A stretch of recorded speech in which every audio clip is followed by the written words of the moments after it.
UP board के दबंग छात्रों, अगर आपको 18 फरवरी का बोर्ड एग्जाम देना है और हिंदी में आपको 100 में 100 नंबर लेकर आना, तो मैं जो बातें कहने जा रहा हूं, मेरे बातों को गलती से भी मजाक में मजाक मत लेना। मैं आज जो कहने जा रहा हूं, मात्र 10 दिन में आप लोग टॉपर बन सकते हैं, गारंटी के साथ। ओपन चैलेंज मैं कहता हूं, बशर्ते आपको मेरे बातों को मानना पड़ेगा।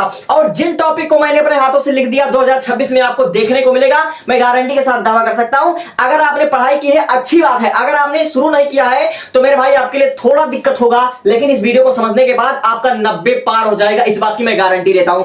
तो सबसे पहली बात, सबसे कठिन काम की शुरुआत सबसे पहले किया जाता है। बहुत से बच्चे को मैंने देखा है कि उनको संस्कृत खंड बहुत कठिन लगता है, ठीक है, तो आप लोग क्या कीजिए, संस्कृत खंड से ही शुरुआत कीजिए। देखिए आपके संस्कृत खंड में क्लास 12 हिंदी की बात कर रहा हूं, यूपी बोर्ड के विद्यार्थियों, सबसे पहले जो आपका चैप्टर है, ट्रेंडिंग चैप्टर है, वह है आपका सुभाषित रत्नानी। सुभाषित रत्नानी से हर साल लगभग 6 से 7 सेटों में और लगभग 7 या 7 सेटों में प्रश्न आते हैं, और संस्कृत खंड आपका अकेला 7 नंबर से 14 नंबर का आता है। इसलिए संस्कृत खंड को गलती से भी इग्नोर करने की गलती मत कर देना, सबसे कठिन तुम्हारे लिए साबित हो सकता है अगर तुमने इसमें जरा सा भी चूक की तो। इसलिए सुभाषित रत्नानी का चैप्टर का आपको संदर्भ सहित अनुवाद पढ़ लेना है, और हाँ, गाइड से पढ़ना। 100 में 100 नंबर लेकर आ रहा है तो गाइड से पढ़ना, मेरे बातों को मजाक में भी मजाक मत लेना। देखो आपको सुभाषित रत्नानी अच्छे से पढ़ लेना है। आपके किताब में 8वां चैप्टर या 6वां चैप्टर है, और फिर उसके बाद आपको पढ़ लेना जातक कथा। जातक कथा सुभाषित रत्नानी मैं लिखकर दे सकता हूं, आपको 5 से 6 समझिए सेटों में आपको मिल जाएगा गारंटी के साथ। अब देखिए आपको ये वाला कहानी है, पैराग्राफ है संस्कृत खंड में, संस्कृत भाषाया महत्वम 2026 में आपको छपा छपाया मिलेगा, अथवा करके मिलेगा, लेकिन गारंटी के साथ आपको मिलेगा। अगर आप लोग केवल 3 चैप्टर 10 दिन का समय है ना, 10 दिन में 4 लगाना चाहते हो तैयारी पर, तो 3 चैप्टर को अब से स्टडी कर लो और डीप स्टडी कर लो। पहला चैप्टर हमारा सुभाषित रत्नानी, दूसरा है जातक कथा, और तीसरा संस्कृत भाषा महत्वम। केवल 3 चैप्टर पढ़ लो संस्कृत खंड में, तुम्हारा 14 का 14 नंबर स्टोर हो जाएगा।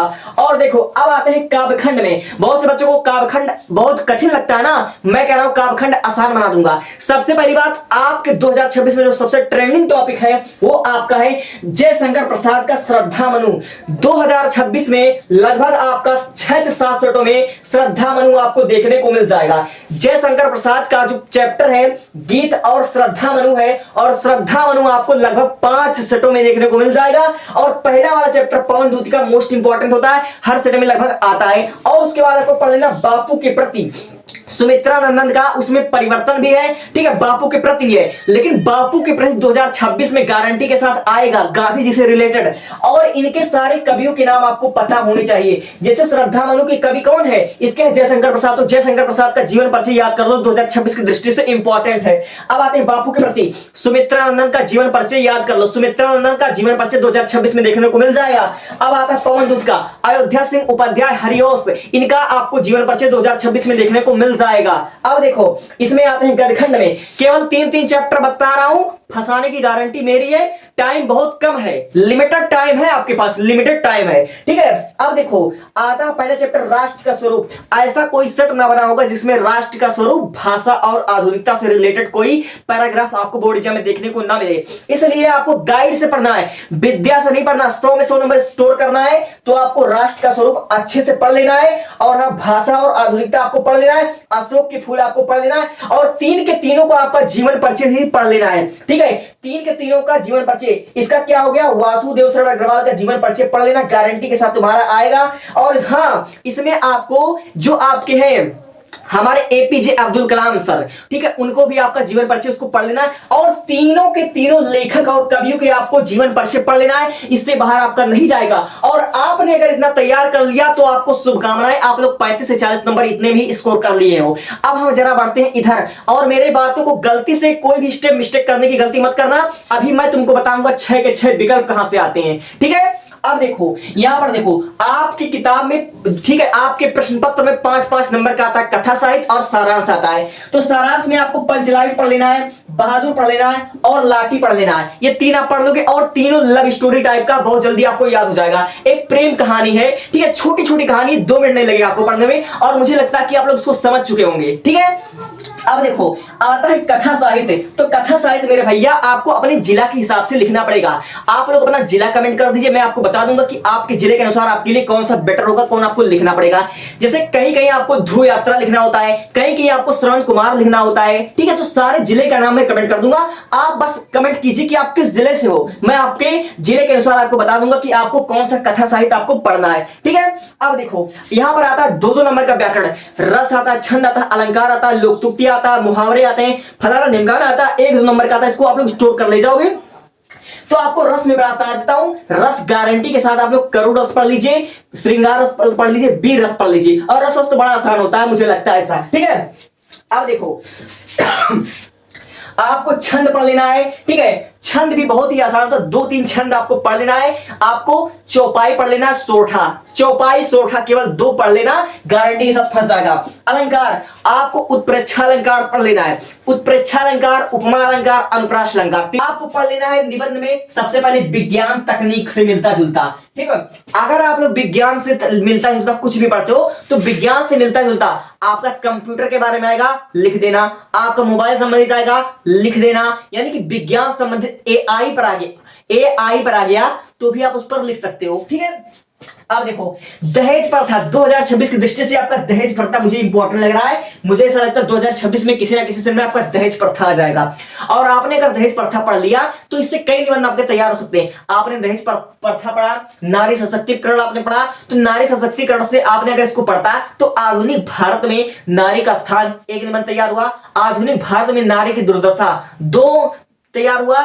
आधुनिक भारत में महिलाओं का योगदान 3 निबंध। यानी कि आप लोग 1 निबंध पढ़ लीजिए और उससे मिलता जुलता आप लोग 4-5 निबंध आराम से कर ले जाओगे। और तीसरा निबंध जो इंपॉर्टेंट है वो हिंदी साहित्य में मिलता जुलता, यानी हिंदी साहित्य से मिलता जुलता। मैंने बोला ना, जैसे आ सकता मेरा प्रिय कवि, मेरा प्रिय लेखक, मेरी प्रिय पुस्तक, मेरी प्रिय कविता, या विद्यार्थी जीवन में अनुशासन का मौत। अब 5वां आपका आएगा समस्या से संबंधित। मैंने पहले बोला ना समस्या से संबंधित, जैसे भारत में आतंकवाद की समस्या, जैसे भारत में आपका आ सकता है जनसंख्या वृद्धि एक समस्या, भारत में बेरोजगारी एक बड़ी समस्या, प्रदूषण एक बड़ी समस्या, ठीक है। तो इस प्रकार आपका आएगा, इसको कर ले जाओगे। लेकिन देखो निबंध में बच्चे अपना नंबर खो देते हैं, क्यों? क्योंकि निबंध उनको अच्छे से उनका कंटेंट रेडी करना बच्चों को नहीं आता है। निबंध लिखने का एक तरीका होता है, इसको मैं अलग वीडियो में आपको बता दूंगा। पहले इतना ये 40 नंबर तैयार कर लो, मजाक में मत लेना। ये 40 नंबर तुम्हारा यहीं से तय होगा, यहीं से मेन टॉपिक तो ये है, इसको तो कर ले जाओगे, ठीक है। अब देखो आता है पत्र, पत्र आपका आता ना हिंदी के पेपर में, तो देखो आपका पत्र लेखन जो आएगा वो सरकारी विभाग से संबंधित मिलता जुलता आएगा। 2026 में जो पत्र आएगा सरकारी विभाग से मिलता जुलता आएगा। जैसे आ सकता कि आपके गांव में, आपके ग्रामीण क्षेत्र में, आपके शहर में, आपके नगर में एक बीमारी फैलने से फ्लू फैल रहा है या मलेरिया बहुत तेजी से फैल रहा है। जिला अधिकारी को आपको पत्र लिखना है कि इसके बारे में, इसके लिए कोई सख्त कार्रवाई की जाए, कोई कदम उठाया जाए। या फिर आपको आ सकता है नगर पालिका में, जैसे आपके शहर में, आपके गांव में जगह जगह पर नालियां टूट चुकी हैं, डेंगू मलेरिया सब बीमारियां फैलनी है, इसके लिए आपको आ सकता है, ठीक है।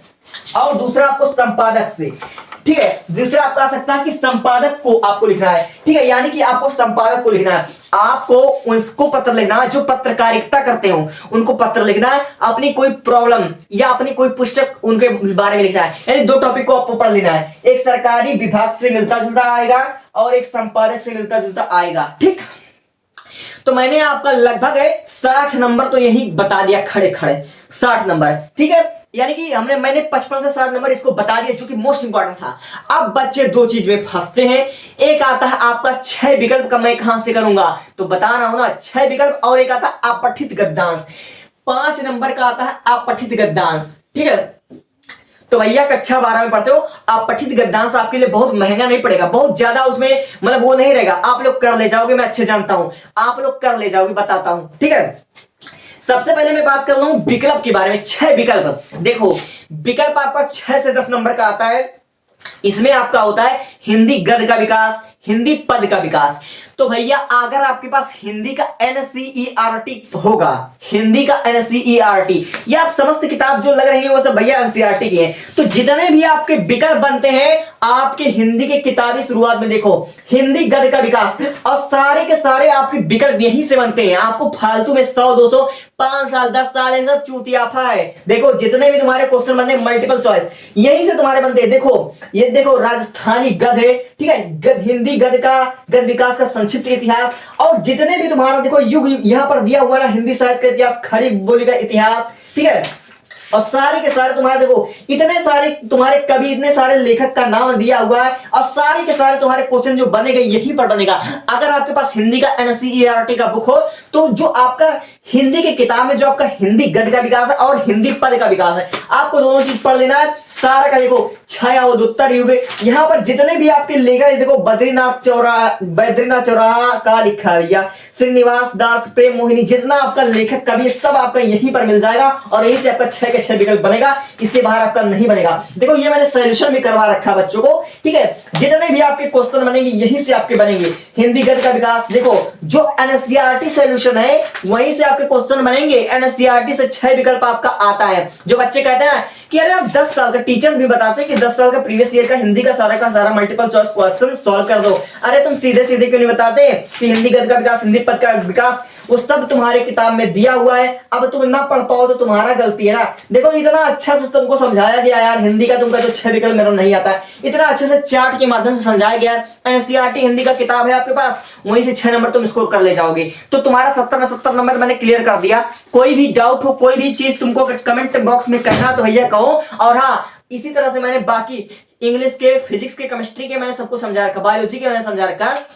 बातें मेरी जो कहने में इतने आसानी से मैंने कह दिया, तुम ये कर पाओगे तब 100 में 100 नंबर आएगा, मैं गारंटी के साथ दावा कर सकता हूं। इसलिए बिना सोचे समझे ज्यादा तुमको निराश हताश नहीं होना है, और किताब उठाओ, इसको पढ़ना शुरू कर दो गाइड से। और हाँ, इन सब के लिए मैं सबसे बेस्ट चैनल बता दूं, लर्न विथ आरपी, या तुम मुझसे भी पढ़ सकते हो संस्कृत, इतनी आसान भाषा में संस्कृत पढ़ा दूंगा कि इसका कोई जवाब नहीं है, ठीक है। तो इसको टेक अ स्क्रीनशॉट, इतना चीज तुमने तैयार करना है, 70 में 70 नंबर आ गए। और जो मल्टीपल चॉइस के लिए मैं बताया किताब से, एनसीईआरटी बुक से, हिंदी गद्य का विकास, हिंदी पद का विकास, संक्षिप्त वर्णन पढ़ लेना, 6 के 6 विकल्प आ जाएंगे तुम्हारे गारंटी के साथ। टेक अ स्क्रीनशॉट, इससे बाहर तुम्हारा एक भी नंबर नहीं बनेगा, बशर्ते तुम गाइड से पढ़ना, ठीक है। तो बात अच्छी लगी तो सब्सक्राइब भी कर सकते हो।